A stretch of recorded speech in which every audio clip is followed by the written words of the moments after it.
around him signing autographs. When did you learn to write?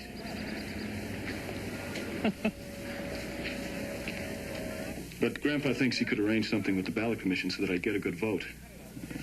He says there wouldn't be anything crooked about it because there's no contest anyway, but I get the impression he might have a bit of trouble arranging it. Nothing doing, Joe. You stay away from your grandpa's arrangements. You want a good vote, you get out and pound the pavement for it. That's the way I saw it. Excuse me, Joe. I just wanted to hear it from you. You heard it.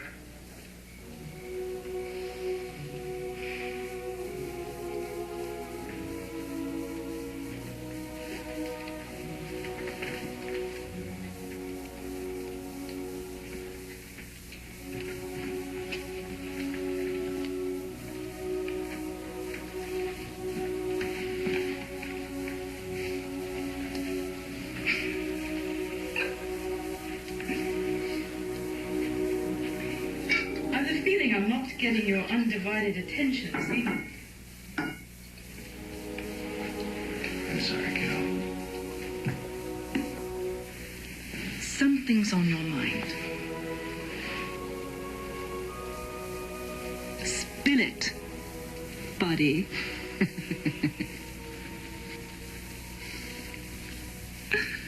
Well, to tell you the truth, Yes? I'm beginning to feel like a very unpopular fella around this town. There are a lot of parties I'm not invited to anymore, kiddo.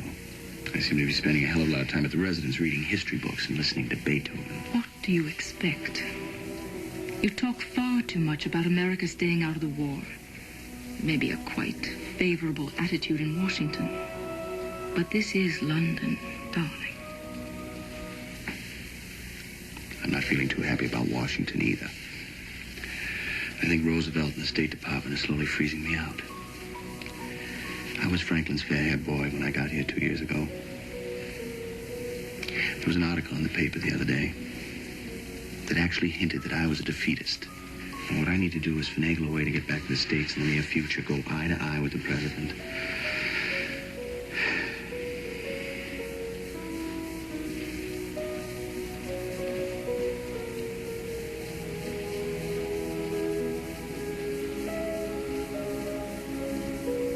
I think you're missing your family terribly as well. You're a smart lady.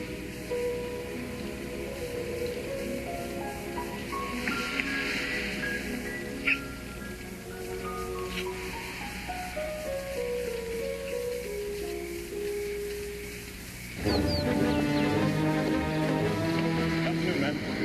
I'm Joe Kennedy, Jr. I'm pledged Postmaster General Farley. I'd like to represent you at the National Convention in Chicago this summer.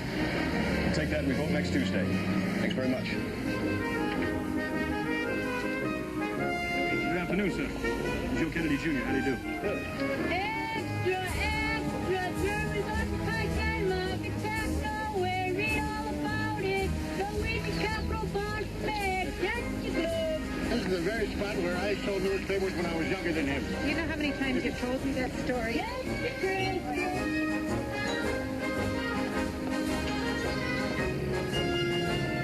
Good afternoon, sir. I'm Joseph Kennedy, Jr. I'm pledged to Postmaster General Farley. I'd like to represent you this summer in Chicago at the National Convention. I think, nice to meet you.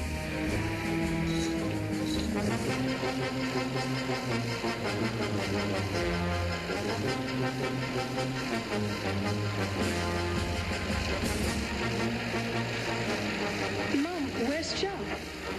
I don't see him. Oh, yes, there he is. Oh, wasn't it sweet of Daddy to send this to us so we could see it right away? All right, Daddy. Yes. Oh, he looks so wonderful. Doesn't he photograph well? You could be a movie star. Now you can really see him.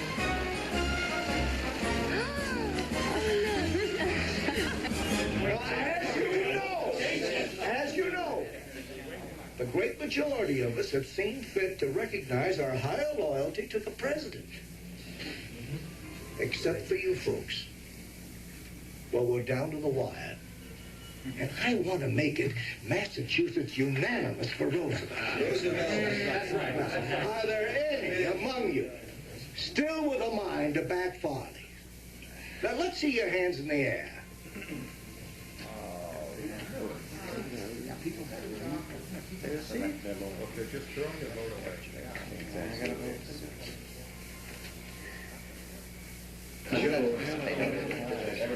About 8:30. Joe, it won't hurt those other fellas worth a hill of beans. They'll go back home to their jobs tomorrow, and that'll be that. You've far more to think about, Joe. You're a Kennedy with aspirations in this game.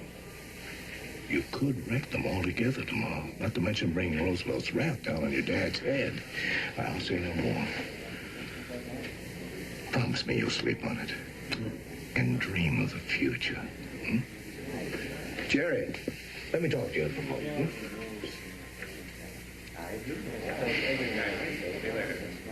I just got a call from him asking me to straighten you out. What did you tell him? I told him you were the delegate, not me. You know what Roosevelt and his people are sweating about. The tradition against a third term could defeat him in November unless he's nominated unanimously, preferably on the first ballot. Dad, if I don't go along, what about you and Roosevelt? I've been taking care of myself for quite a while without any help from you. Got my place on this delegation, pledging myself to folly, Dad. It's your hand, son. You play it.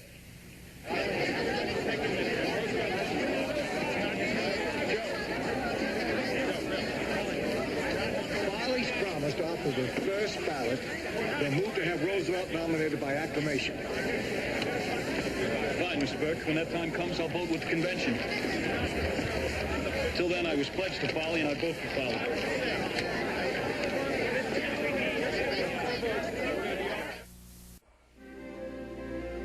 Neville Chamberlain, Lord Halifax, and Harold Lasky are all talking about your book. You would be surprised how a book that really makes the grade with high-class people stands you in good stead for years to come. You have the brains and everything it takes to go somewhere. I'm pleased as punch that the book has hit the bestseller lists and is going like hotcakes. Your grandpa tells me you're basking in the limelight, what with all the interviews and radio programs and whatnot. The limelight is a nice warm place to be, Jack. Just remember, it can also get very hot.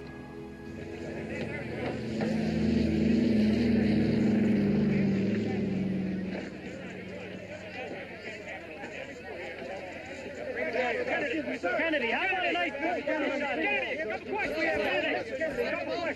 Kennedy, just act with me. Just give us a few moments, Mr. Kennedy. Just a few moments, Mr. Kennedy. Is it true you've come home to resign as ambassador? Are you withdrawing your support of the president in the coming election, Mr. Kennedy? Is it true you intend to back Boys, please. I haven't seen my family in over a year. Give a guy a break, will you? The president said this morning you were not coming home to resign. Later, gentlemen. Will you be resigned? Kennedy, Mr. Kennedy, what will you tell Mr. Roosevelt? What will you tell him? Where's Rosemary? She didn't want to come. Why not? Is she ill?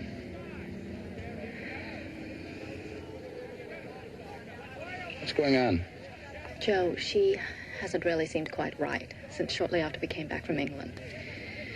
She started to become, well, very moody often, and then a few months ago she began having tantrums now and again.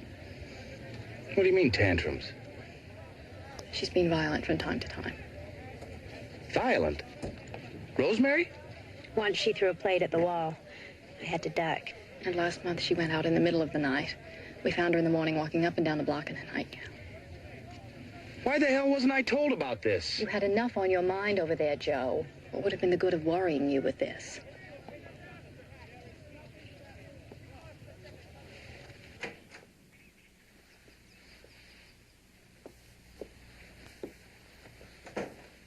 Hey, honey. How you doing?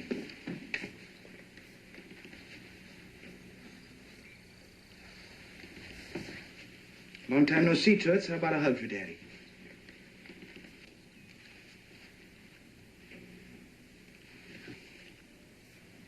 Hi, Daddy. Where have you been?